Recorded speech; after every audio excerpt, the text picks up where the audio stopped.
Promoting positive behavior on the school bus.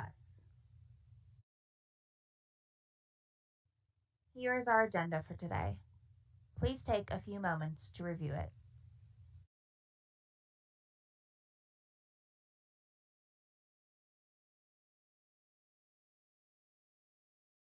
Today, we will discuss some ways to promote positive behaviors on the school bus.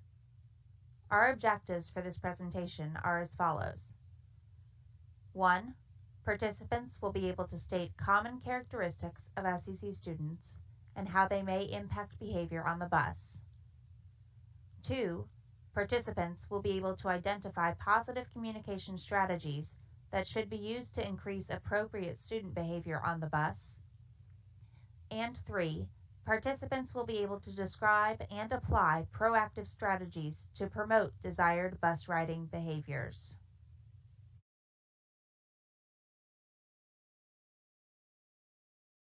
What are some of the characteristics of exceptional children?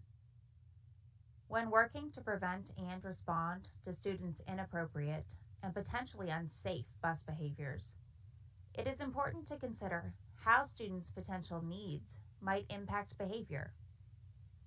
Many of the children who ride SEC buses have special education eligibilities characterized by a variety of needs, including delays in processing information, difficulty understanding or expressing language, heightened emotional responses, misperceptions of events and situations, hearing or vision problems, reliance on routines and consistency, social skill deficits, which can make it more difficult for them to ignore others' behavior problems, and an increased likelihood to experience frustration or other strong emotions that can manifest in temper tantrums or outbursts.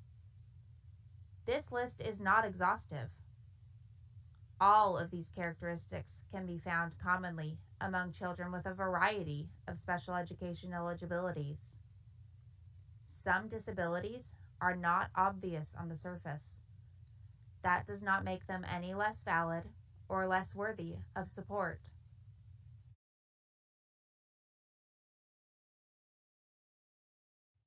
How can the characteristics of students and their skill deficits affect behavior? Children with delays in processing or disabilities that affect their ability to process language may not be able to follow directions quickly. Similarly, they may not understand directions with long phrases or varied language. Many of these students respond best if you use the same short phrases every time, and then wait a little longer than you usually would for them to respond. It is also a good idea to use as few words as possible and use a visual or gestural cue to clarify your directions. Some students also have disabilities that impair their ability to express themselves. They may have problem behaviors due to an inability to communicate internal states, such as hunger, pain, or anxiety. This can occur even with students who seem to have typical verbal skills. Some students will have difficulty following directions and interpreting cues from the environment when routines change. They may not have the cognitive skill of flexibility, which enables them to infer the expected behaviors in a new situation and adapt to the change. These students may seem to become defiant or have other problem behaviors out of nowhere when something small changes in their environment. Some students may have emotional or mental disorders that affect their coping skills. Therefore, they may have heightened emotional reactions to changes in routine or social interactions. For students who are prone to reacting emotionally, it is important that adults always remain calm. Emotional reactions may also occur in response to something in the environment. Many students with autism spectrum disorder are more sensitive to certain sensations, like lights, noises, or smells and may have behavior problems in response to them. Also, students who have experienced trauma may react emotionally if something in the environment reminds them of their bad experiences. Other students have physical differences in sensory processing, such as hearing or vision impairments. These students may seem to be non-compliant when they cannot hear or see signals for expected behaviors, such as during emergencies. Conversely, they may have problem behaviors when they are unable to see or hear relevant information, and it causes anxiety. Finally, many students have misperceptions when interpreting others' intent, language, and social cues. These students may seem non-compliant when they truly do not understand the direction or have interpreted language too literally. They may also instigate arguments or annoy others unintentionally because they misinterpret or do not notice social cues. It is important to consider how the student's different needs and abilities can influence their behavior in order to begin to understand their behavior.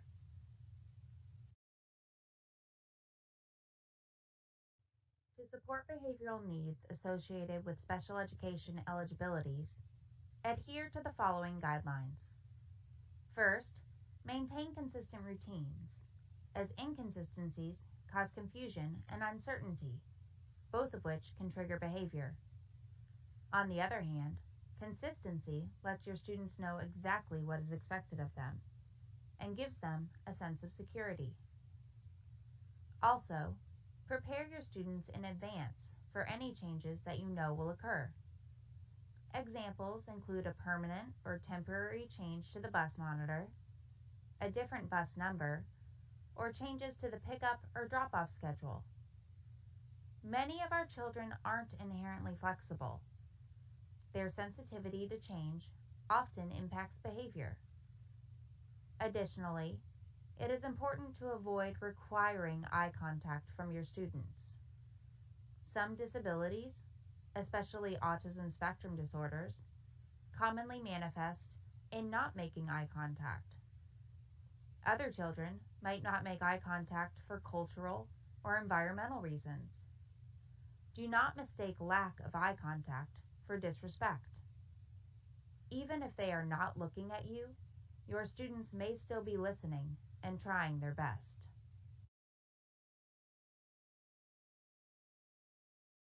To support SEC kids on the bus, it is extremely important to avoid power struggles.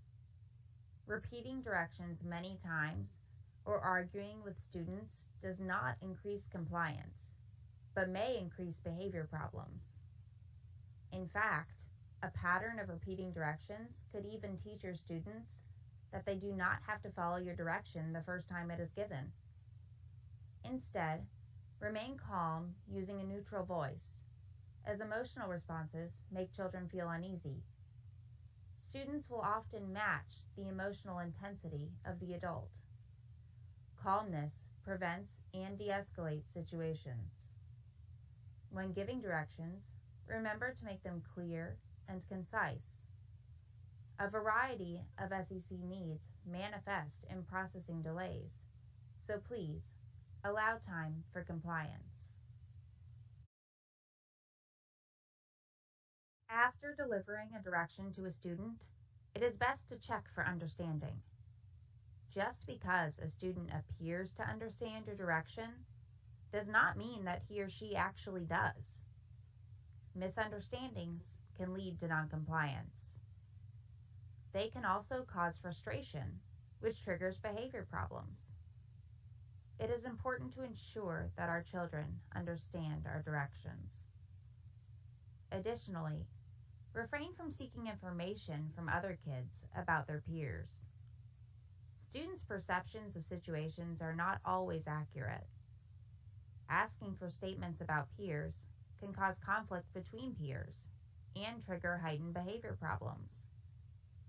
Please keep in mind that children with disabilities are likely to exhibit inappropriate behavior at increased rates and levels of severity compared to their same-aged peers. This is because characteristics of disabilities often interfere with children's abilities to acquire problem-solving tools that other kids might carry. Without those necessary tools, many of your students with disabilities will express their needs through their behavior. It is helpful to avoid taking behavioral issues personally or making assumptions about students' motives. Instead, focus on using empathetic problem-solving skills. The way we communicate with our students can make all the difference in the way they respond to us. Many students will only be able to follow your directions if they are given one at a time. Instead of saying, "Hold the rail going up the stairs, sit in your seat, and put your backpack in front of you," you would wait until the student went up the stairs before saying, "Sit in your seat." Effective communication also includes commands that are clear, concrete, specific, and allow a reasonable time for behavior to occur, such as, "John, sit in your seat on the count of 3. In order to communicate clearly, directions are stated positively, telling the student what they should do. Non-effective communication includes commands that are vague and wordy, contain too many directives, state directions negatively, or do not give enough time for compliance, such as saying, "John, sit down right now. Why don't you behave like everyone else? Don't say anything and look straight ahead. You just won't be obedient. Come up here and sit near me." Finally, only give directions that you know a student can follow. For example, if a student is not able to communicate wants and needs, do not ask him to. This will only lead to frustration. If a student does not follow your directions, consider whether the direction was brief, clear, and included only those behaviors that you know the student can do.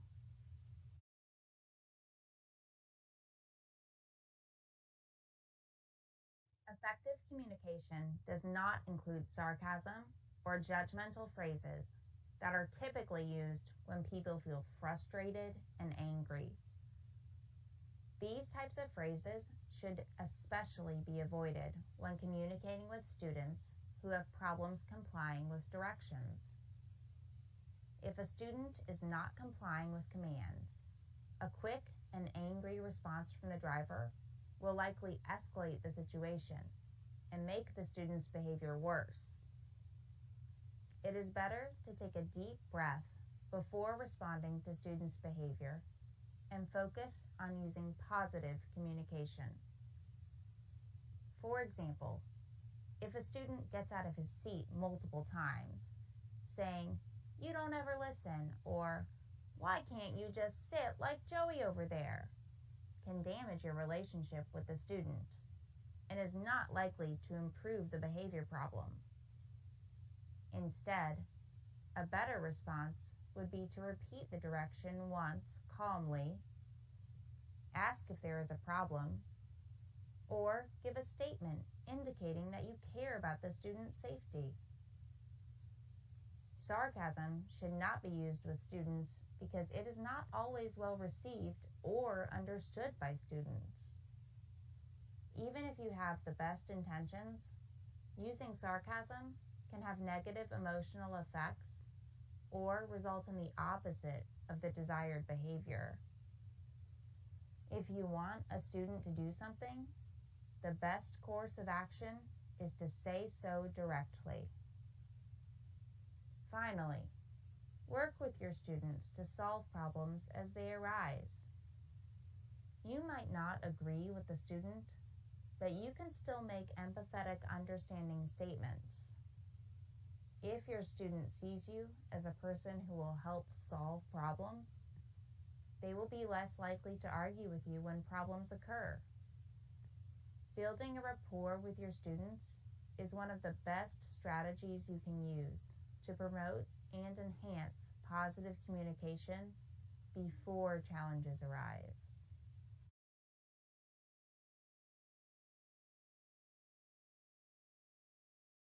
Children feel safest in a positive environment. Take a moment to watch this video and think about how your opportunities to interact with students can positively or negatively impact them.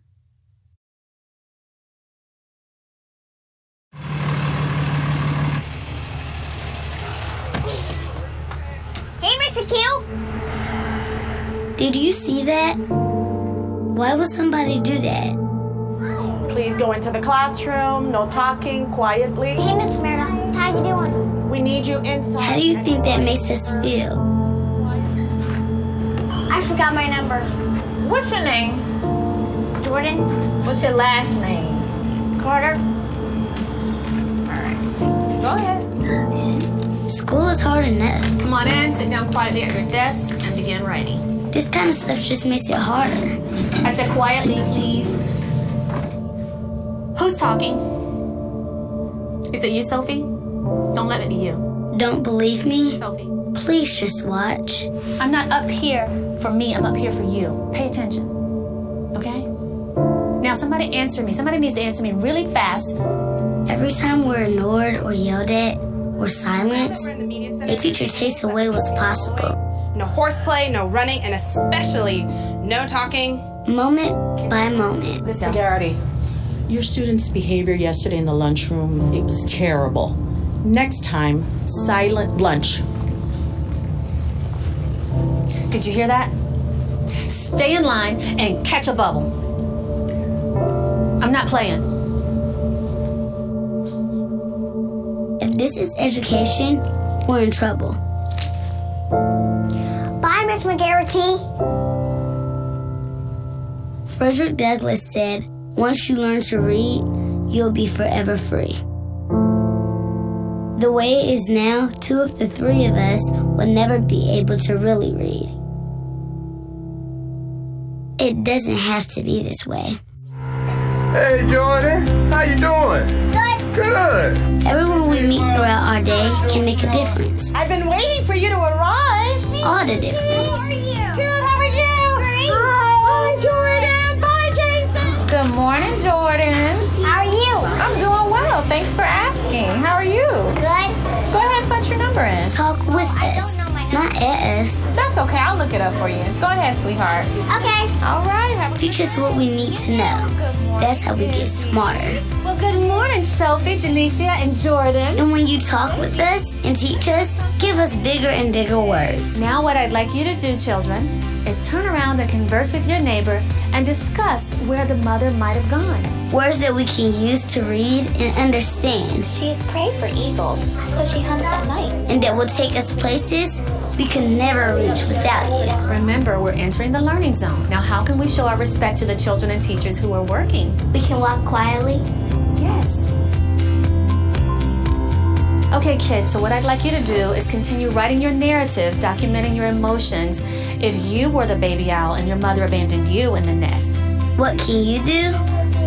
Learn all that you can so that you can challenge us to be our best. You would have stayed and assisted them in whatever they needed. Share yourself with us and show us how to share ourselves with others. Give us courage. Give us compassion. Help us find our own voices so we can become who we are meant to be. Why would you want to silence us?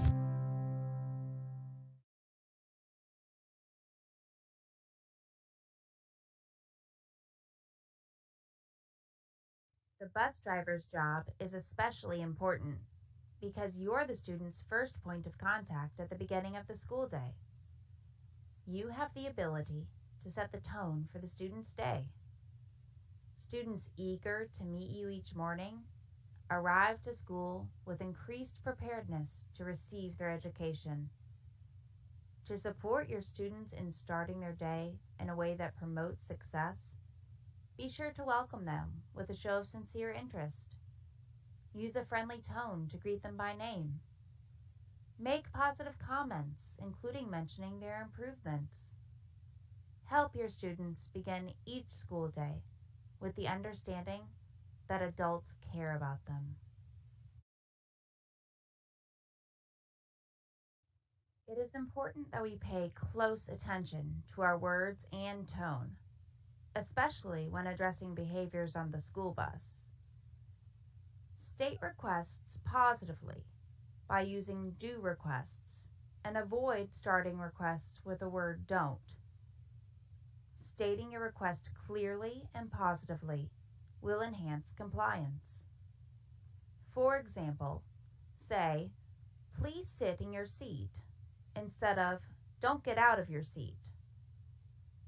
A student is more likely to comply with your request when it is done in a calm, friendly, and respectful tone. Using such a tone enhances compliance while building respect and trust, the foundation of positive relationships. Building relationships with students is one of the most effective strategies to promote appropriate behavior. A bus driver who takes the time to greet students and show interest in their achievements contributes to their learning and success both on and off the bus. While monitoring tone is essential in communicating with students, it is also important to be mindful of your words. To increase the likelihood of compliance, it is helpful to have a framework for what to say when delivering directions. First, start by calmly delivering a direction. State the expectation by telling the student what he or she should do. Then wait up to 30 seconds to allow time for processing, as long as it is not an immediate safety issue. If the student has not followed the direction after the 30 seconds, calmly deliver it again. When the student does follow your direction, follow up with verbal praise and reminders of rewards if you have a reward system. If the student still has not followed your direction after giving it twice, do not repeat it again. Restating a direction multiple times does not increase the likelihood of compliance. Instead, stop to avoid a power struggle and use predetermined consequences according to your reward system and the district procedures. The use of positive de-escalation strategies can help to foster appropriate behaviors on the school bus. If students are acting inappropriately, try to calmly and reasonably de-escalate the situation. To do this, consider your responses before interacting with students, especially when problem behaviors are present. Your body language and tone of voice speak volumes. On the bus, be mindful of your physical approach. Coming down the aisle toward the back of the bus can feel like you are charging toward the student. Also, be mindful of your verbal approach. Avoid threats, yelling, or other authoritarian discipline techniques. Remember to use a calm tone, avoid personal statements, and remain neutral. This approach will allow you to be proactive rather than reactive. Remember, prevention is better than cure. It is important to choose your battles when addressing behaviors on the school bus. Think about the ways that your students may react to your responses, and consider the pros and cons of each possible approach. Some minor behaviors are better handled by ignoring them, or redirecting the student privately if necessary. Ignoring a minor act of defiance or attention-seeking behavior does not mean that the student gets away with the behavior. Except for immediate safety concerns, it is best practice to avoid commenting on minor behavior issues until you can follow through on your request. If your response may escalate the behavior, it is best to take note, let it go, and follow up immediately with parents and school staff to ensure the pattern of behavior does not continue. When addressing any behavior problem, the safety of students, staff, and the community comes first. There are many strategies that can be used to promote desired behaviors on the school bus. Creating a safe and positive environment on the bus is essential to shaping positive behaviors. Greeting the students as they enter the bus can create a positive bond between the bus driver and the students, resulting in mutual respect and compliance. There are other strategies that can help enhance compliance and order on the school bus as well. Assigning seats can help you to prevent problem behaviors and conflicts between students. Be sure to pre-teach procedures for common routines so that students know what is expected of them. Actively supervise students to ensure their safety and to correct unsafe behaviors quickly. Review the expectations for behavior frequently and take actions to prevent behaviors before they occur. If problem behaviors do occur, respond thoughtfully and collaborate with school staff to address behavior problems or to implement incentive systems if necessary. Remember that you, as the bus driver, set the tone for the day. In order to support bus safety and promote appropriate behaviors, strategically design the environment. One way to do this is to determine the safest location for each child on the bus. To prevent confusion and conflict, children should always know where to sit when they enter the bus. There are a number of things to consider when determining where your student should sit. One thing to consider is their relationships with each other. Avoid seating children beside those with whom they're likely to have conflicts. Also, consider students' proximity to exits. Seat children with heightened behavioral needs away from exits and place them where you're readily able to view them. Also, consider children's ages, maturity levels, developmental needs, and abilities to seek help or report potential issues.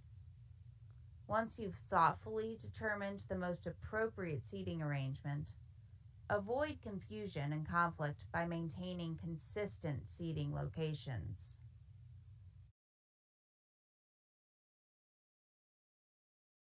Avoiding confusion and conflict is also predicated on consistency of routines and procedures. When children know what is expected of them, they are more likely to adhere to those expectations. Set students up for success through predictability. Maintain the same routines and procedures. When you teach a routine or procedure, ensure that students understand your expectations. Provide frequent verbal reminders and post a visual reminder to help the children remember what you would like for them to do and how you would like for them to do it.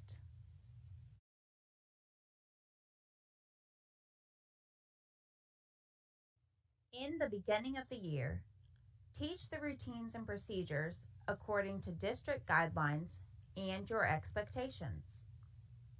At a minimum, students need to be taught routines for waiting for the bus, getting on the bus, taking their seats, storing their belongings, getting the driver's attention, getting off the bus, and following emergency procedures.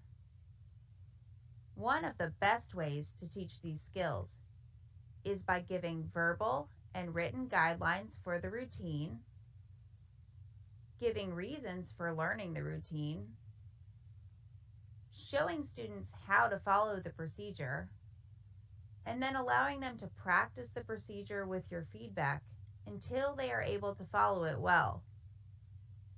Some children will respond better to following the procedures if an older, respected student demonstrates them during the teaching process. Just because you teach the procedures at the beginning of the year does not mean that your students will always remember how to follow them.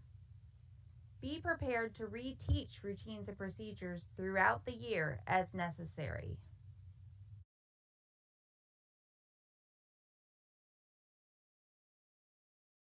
In addition to teaching common routines and procedures, children must also be taught the rules of your bus and your expectations.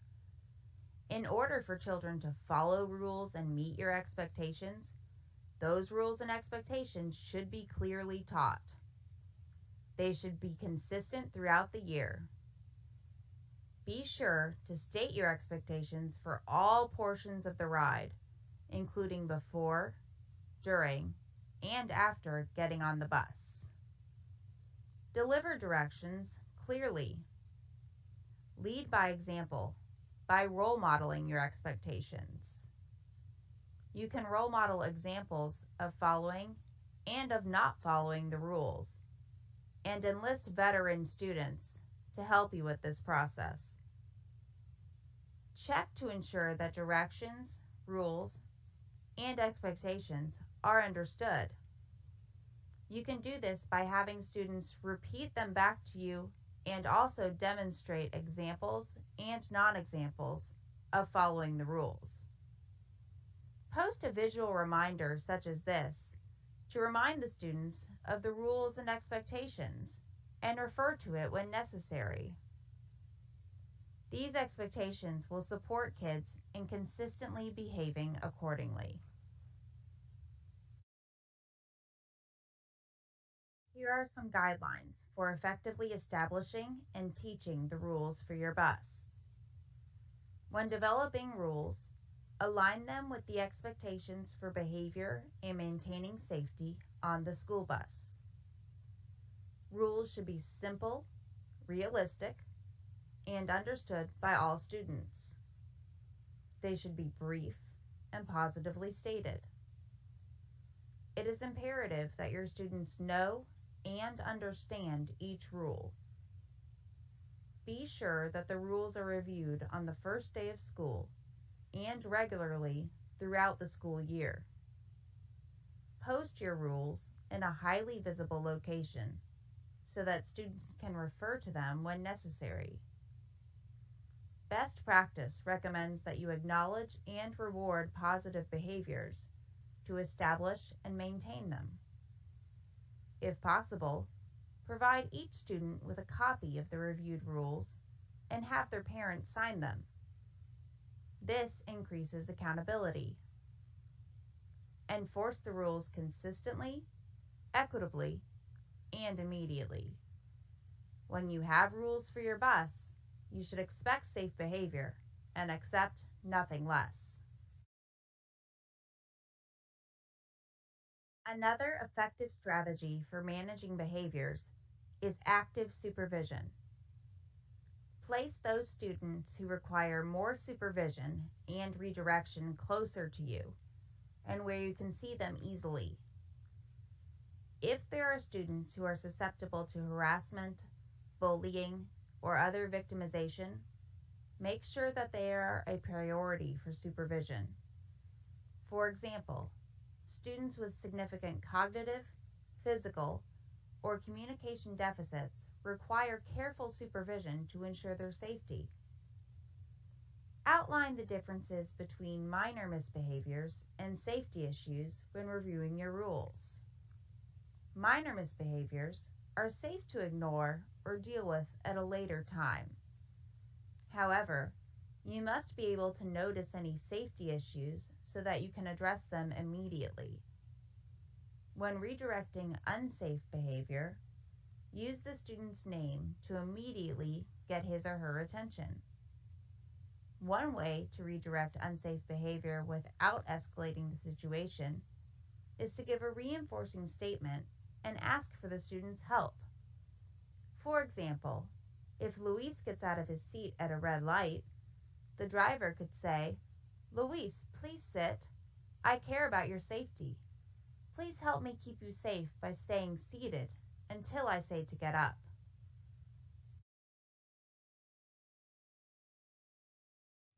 To set kids up for a safe and successful bus ride, not only do you need to establish what they must not do, but it is also important to consider what they can do. Children are more likely to refrain from inappropriate behaviors when they have safe and appropriate alternatives. Some of our kids' bus rides are especially long. If they have nothing engaging to occupy their time, there is increased likelihood that they will occupy their time with inappropriate and sometimes unsafe behaviors. Appropriate alternatives may include reading a book or playing with items quietly. When considering options for what items children might be able to access during the bus ride, work with teachers to determine how items will be stored safely throughout the school day. One reason that behavioral experts advise against telling children "don't," "no," or "stop" too much is that it does not tell them what they should do. To avoid confusion, an easy way to redirect inappropriate behaviors is to give 2 realistic alternate choices. This not only tells the student what they can do, but it also gives them some power in the situation and is more likely to lead to compliance. Giving students options for what they can do is a clear way to redirect inappropriate behaviors for every student, from extremely defiant students to those with significant cognitive deficits. Even students who are unable to process long sentences can be redirected this way. The driver or bus monitor could simply point to a picture of alternate choices. In order to use this strategy, it is best to have a few scripts in mind for responding to behaviors that let children know what realistic options they do have. For example, if a student is shouting, you could say, "You cannot yell, but you can talk to your friend or pass him a note." If a student is cutting in line, you could say, "You can wait your turn or talk to me if you have an emergency and need to go ahead." The choices that you give should be real options, not threats of consequences. Giving students safe options can be a quick and easy way to redirect behavior. This slide touches on best practice strategies that can be highly effective in influencing behavior. We can influence a student's behavior by the way we respond to it. Remember that every child is different and will require an individualized response. Take a few minutes to reflect on how your responses can affect behaviors on the bus.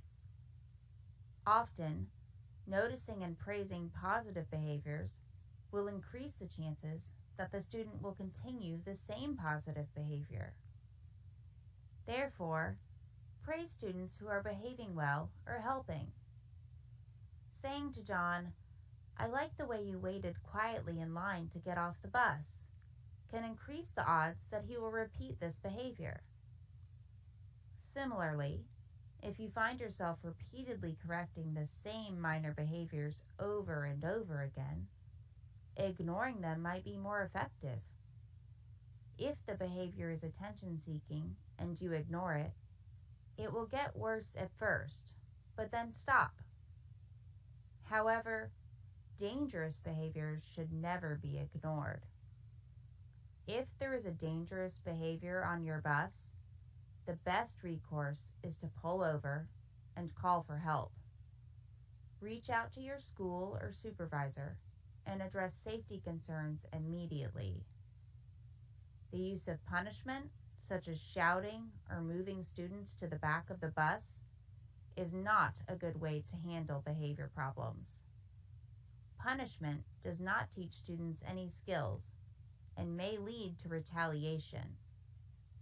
Be thoughtful and strategic in your responses to behavior. Riding the school bus is an extension of the school and requires collaborative efforts to manage behaviors and keep our students safe. If you do need support with managing behaviors on your bus, contact your student's case manager or school-based instructional support teachers to help you. One option might include developing and collaboratively implementing a reward system between the school and the bus. Implementing a reward system is a proactive way to promote appropriate behaviors. Often, school-based staff can work with you to adapt either the school's current positive behavior intervention and support system, the teacher's classroom behavior management system, or a student's individual behavior plan to include rewarding appropriate bus behavior. Frequent reviews of the reward plan with the students by the bus driver and school staff are necessary for the success of the plan.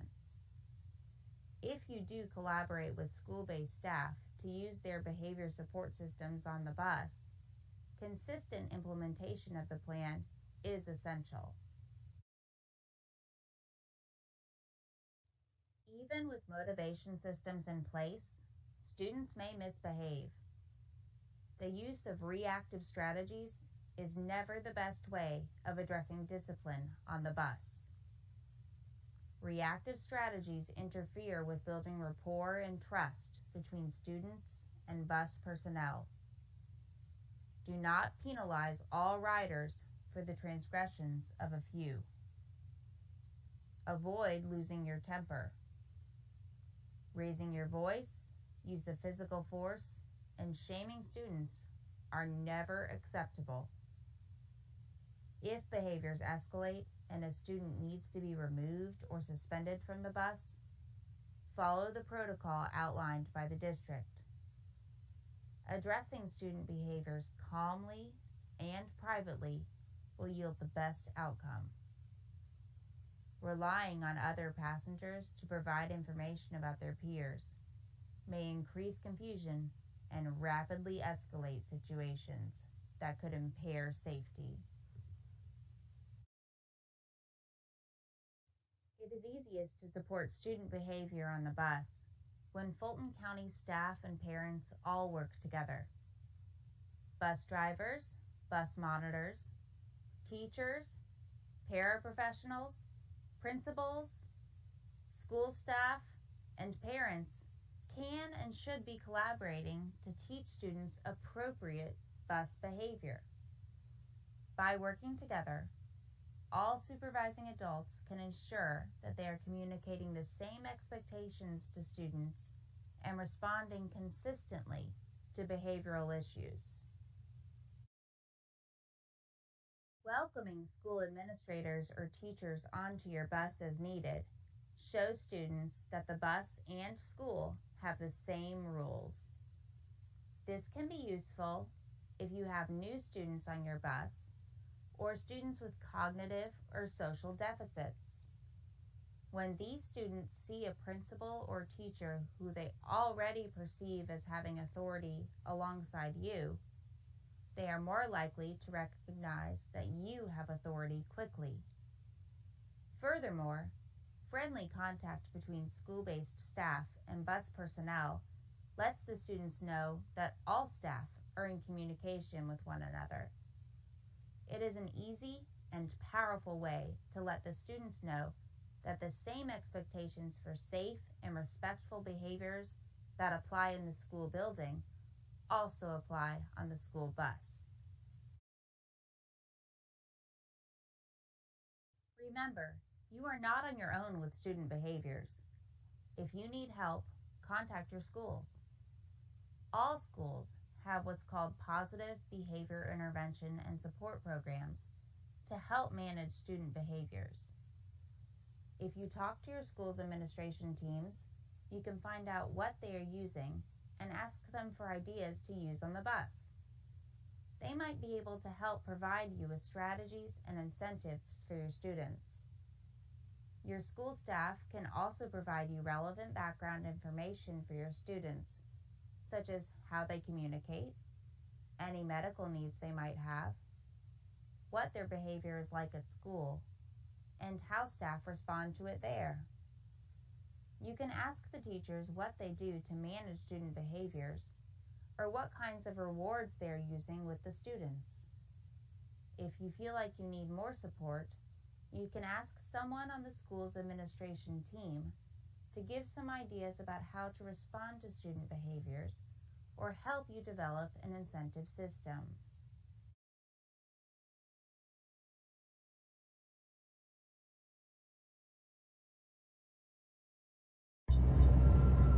When I first took this route, this is a route that pretty much drivers didn't want because of the behavior issue.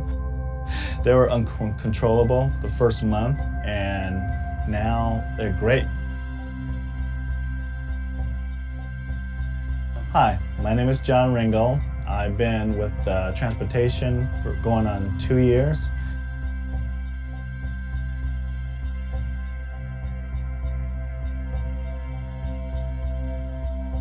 It's a simple concept, basically lays out a simple verbiage of being safe, respectful, responsible, and cooperative, and is letting the students know that it goes both ways. Students and adults have to respect that. At first, with anything that's new, it was kind of getting used to it, but after a while, it's working because the kids, doesn't matter if they get on the bus, they hear the word safe, be respectful, responsible, and cooperative. And then when they get off the bus and they're walking down there, the teachers aid with, hey, you're not being safe, going into the building.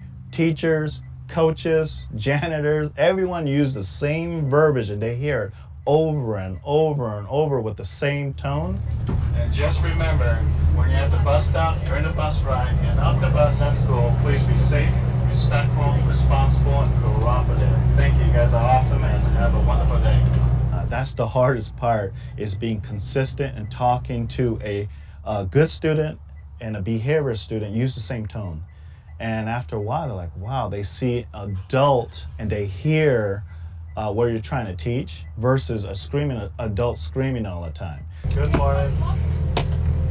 Seeing a sad student or student in distress or whatever situation in their life, coming on a bus and just saying good morning, have a good day, and they don't respond, but you know you planted that seed. And then the greatest gratification is one day they're getting off the bus or getting on the bus and say, good morning, Mr. Bus Driver. And that's the greatest gratification for me, because I get chills, because you just planted a seed in that child, and I could be the only one that's being positive and showing them a positive structure, and seeing them kind of turn around. And I think maybe that will give that student something to look forward to.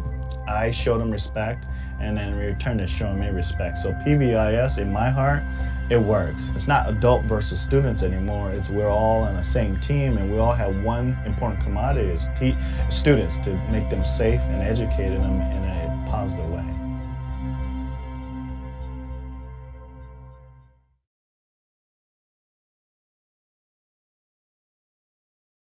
You might also want to talk to your students' parents. You can build a relationship with them and talk to them about what is happening on the bus. Be mindful about protecting the confidentiality of your students, and only talk to parents about their own children. You can talk to them about their child's likes and dislikes, what works at home, and how they respond to behaviors. You can even ask them to provide you with favorite items or activities for the bus, or for rewards and incentives for good bus behavior. If you establish a foundation of communication with your parents and talk to them on a daily basis, they can reward students at home for good bus behavior as well. Sometimes the best way to figure out what to do about students' behaviors is to find out what other drivers do. Ask your colleagues what they do to manage bus behaviors. Talk to your students' former drivers. And talk to veteran drivers who you know do a good job with tough behaviors. Brainstorm together. You might even want to talk to your supervisor to see if they can help you to connect with other drivers and discuss bus behavior problems. It is important to remember that you are not alone and that there are people in your community who can help you with your students and their challenging behaviors. In summary, students with special needs require a more careful approach to behavior management that takes their skills and deficits into consideration. They often require additional supports, such as visual guidelines and practice, to learn to follow rules and routines. You can set the students up for appropriate behavior on the school bus by structuring the bus environment with positivity, thoughtful seating, routines, rules, and supervision. Positive communication with students includes building rapport, giving clear directions, using a calm tone, praising appropriate behaviors, and ignoring minor misbehaviors. Providing students with alternate choices can prevent or easily redirect misbehavior. Motivation systems for the entire group or individual students can provide incentives for students to behave well on the bus. When planning for behavior management on the bus, collaboration between parents, school-based staff, and bus staff is the best approach, both for communicating consistent expectations and for following through with rewards or consequences for bus behavior. Thank you for your time and participation today. If you have any questions or comments regarding this presentation, please do not hesitate to reach out to us.